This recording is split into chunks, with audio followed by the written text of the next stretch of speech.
Hello guys, good morning. কেমন আছো তোমরা সবাই? আশা করি ভালো আছো, আমিও ভালো আছি।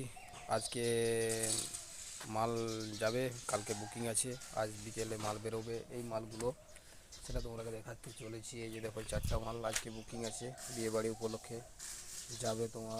তোমাদের বলে দিই, এই যে মালটা দাঁড়াও, জানতে খুলে দেখাচ্ছি। এই মালটা এই মালটা ভাড়া আছে তোমার আজকে 4 পিস। এই 4 পিস এই যে দেখতে পাচ্ছ, ব্লু কাভার দুটো, লাল কাভার দুটো। এই মালগুলো আজকে বিকেলে বেরোবে। বুকিং আছে তোমাদের লদ্দাতে, লদ্দা কেসরা। বিয়েবাড়ি উপলক্ষে ভাড়া আছে, আজ বিকেলে যাবে, কালকে বাজবে, পরশু দিন সকালে রিটার্ন আসবে। তারপর সরস্বতী পুজোতে মাল বেরিয়ে যাবে। এখন আপাতত এইটুকুই আপডেট দিলাম, পরে দেখা হচ্ছে নেক্সট ভিডিওতে। চলো, বাই।